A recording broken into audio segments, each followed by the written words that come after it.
Hey guys, Xaryu here, and today I'm doing a 2v2 gameplay commentary for you guys. I know not everyone loves 2v2, but there are some people out there, believe it or not, that are trying to push higher rated in 2v2. They don't know what comp to play, they don't know what spec to play, so I'm going to go over one of the things that I like to play in 2v2, and that is Holy Paladin Frost Mage. So quickly for talents, I'm Glacial Spike and Frigid Winds. I don't always go Glacial Spike and Frigid Winds. I go Comet Storm sometimes against double DPS, or Comet Storm sometimes if I know I want to do a lot of healer swaps, because it's just easier to get those Comet Storms off, more guaranteed damage. And I go Glacial if I think it's going to be a long game and I want to go DPS. So here I am Glacial Spike. We get a huge swap here over to the Druid. Beautiful swap there, getting him nice and low. This is going to be one of the commentaries, guys, though, where I'm posting a loss and posting a win. I guess I won't tell you what order it is first, but we did learn quite a bit, and I kind of want to go over that. So Warrior's charging at me. This game, my Paladin is playing melee wings. In the next game, he is playing, double sack, double bop, double freedom spec, okay? And he's not going to be playing melee wings.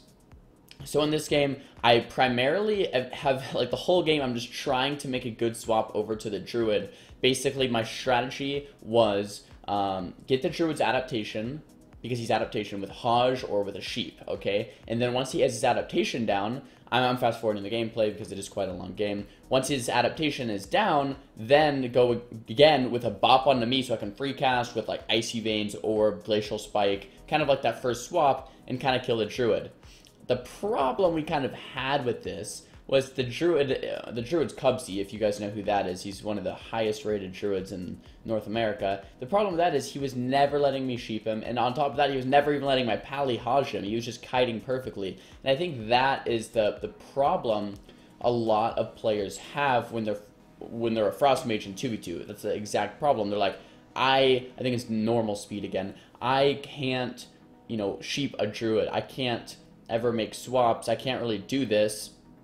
And a lot of the times that is true. So in this game, what should I have done? Instead of just going for a swap forever to this Druid, instead of trying to make that work, as you can see, I faked that spell reflection there with that Glacial Spike, and then get a nice spike right there. But instead of trying to make that work over and over and over, I should just go Warrior more like I'm doing here. I'm going Warrior more. The game started 20% dampening now if it's healer versus healer. I think any twos match really start at 20% dampening. So damage is very, very, very, very relevant now, guys. If you just hop into a game, start doing damage to one guy, even if it's a Resto Druid, they're going to start ooming. They're going to start not being able to heal through it. As you can see here, it's pretty crazy. I was thinking a Resto Druid would never, always be 100% top mana, but as soon as I start doing damage to this Warrior, the game starts getting a lot better, instead of just trying to swap to the Druid over and over and over and over and over, alright? This Warrior go is much, much better than the Druid, trying to set up those Druid goes. Not saying a Druid go is bad. As you can see, we got him very low, and if it was like a lower ranked Druid or something, not the actual best Druid in NA, we might have been able to just take him out in one or two swaps.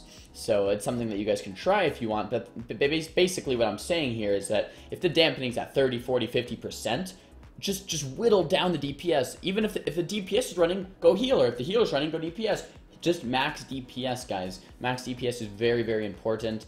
And then you can set up, once you do land something like a counter spell or a sheep or something like that, then it's going to be much better later in the game, because then you're already, the warrior's already hovering at 50% life.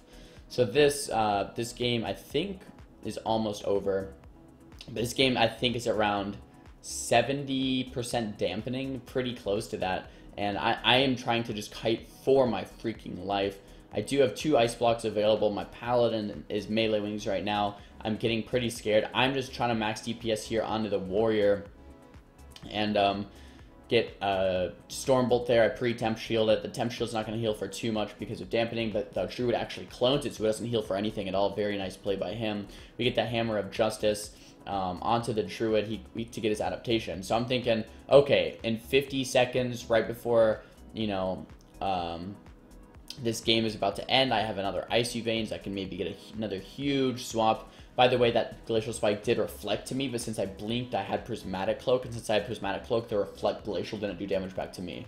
So that's always like a safe haven, guys, if you're trying to not get reflected. And I have my Icy Veins up pretty soon here, but my Pally does go down. So this was our loss, guys. This is our loss, and we're pretty much like, holy crap, that wasn't even close. We got destroyed. We made it quite deep in dampening, but offensively it wasn't too great. There's the scoreboard. I didn't get much damage done at all. So yeah, so in this next game, I told my Pally, all right, I'm going to go that same spec, Glacial Spike, Frigid Winds. Or I didn't tell my Pally, he was like, all right, let me try double bop, double sack, double freedom, and only hit the warrior and just kite to live, okay? We're not even necessarily going for druid swaps if we don't have to, okay? And we're not necessarily even going for sheeps and things like that, because he's a good druid. He's going to shift it or adaptation it, or, you know, if I do eventually get it, I could have just done a lot more damage by that point. So my goal in this game is to kite the warrior. Don't, like, kind of just dead zone him with damage and just keep kiting him. Kite the warrior until deep dampening, where he's kind of just, he can't hit me because I have a 65% slow on him because I'm playing Frigid Winds, and every time he gets close, I get freedomed. Okay, we have 2 freedoms. I have a Glacial Spike. I have Cone of Colds. I have, you know, tons of slows. So this guy should not be able to connect to me very often. So with just kiting him, I should be able to do close to his damage or more. This orb wasn't great. Kind of regret doing that orb. The druid kind of just, eh. It was like the last second of the stun. I kind of wanted to get some damage onto the druid, and just to get his Vim off. But it wasn't really worth it because the stun was only like a second or two by the time my orb came up. So yeah, not a very good orb there. Counterspell that Cyclone onto the druid. I'm just still kiting this warrior as hard as I can, making it just difficult for him to hit me a lot of the times.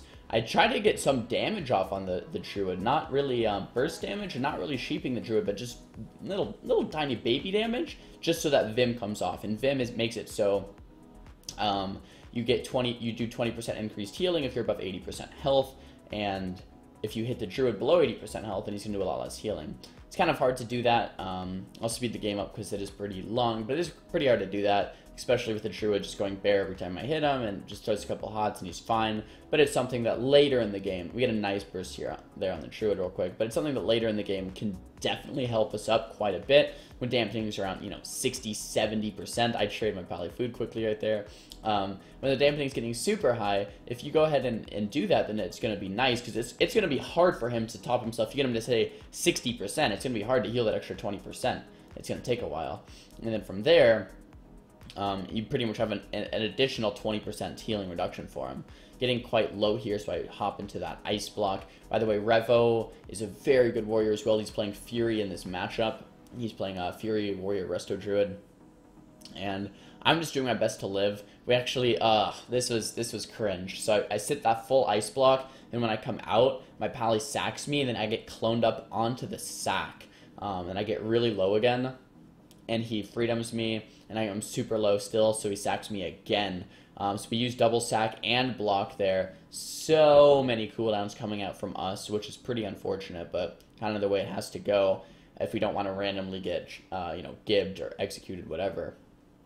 I guess it's a Fury Warrior, so it's not as bad, but yeah. He's chasing me down. I don't have much mana for Spell Steal. At this point, I kind of remind myself the strategy from the get-go. Just live. Just kite this guy. Focus on nothing else except kiting the warrior, not taking damage, but actually dealing damage.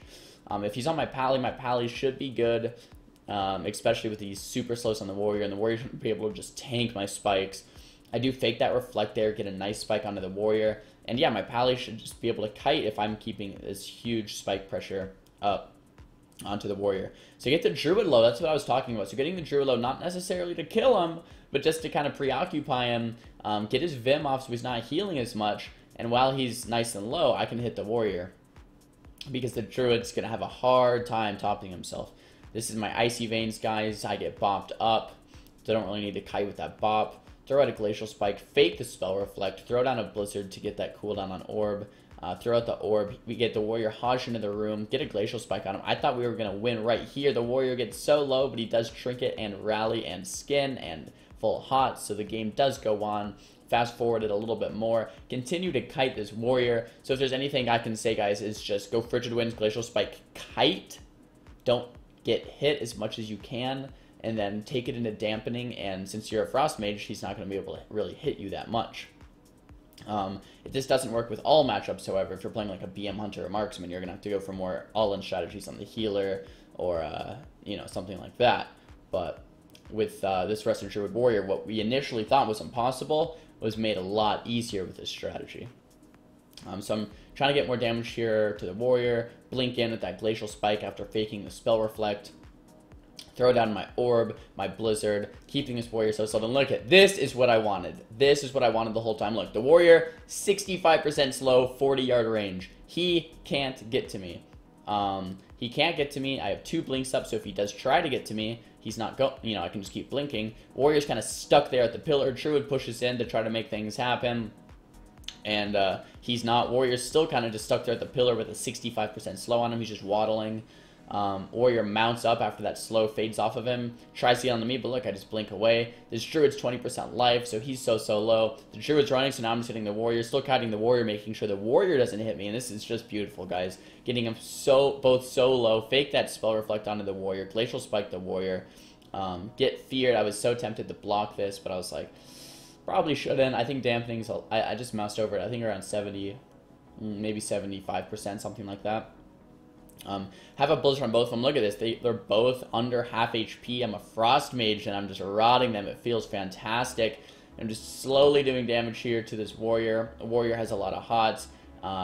Throw Spike into the Druid, because that Hodge landed, but he does have that adaptation. The Warrior's so low, I get kicked, but finally get that Ebon Bolt off, and the Warrior goes down. So pretty awesome game there. Guys, I hope this helps you with your 2v2 endeavors. There's the damage done at the end of the game. So yeah, it actually is an effective strategy into late dampening. Doesn't work versus everything, but it should help you out a little bit in that Resident Druid Warrior matchup. Thanks for watching, guys. Thumbs the video up if you liked it. Thumbs it down if you didn't. Talk to me down below in the comments. What do you guys want to see for next time? Don't forget to subscribe, and I'll see you guys next time. Peace!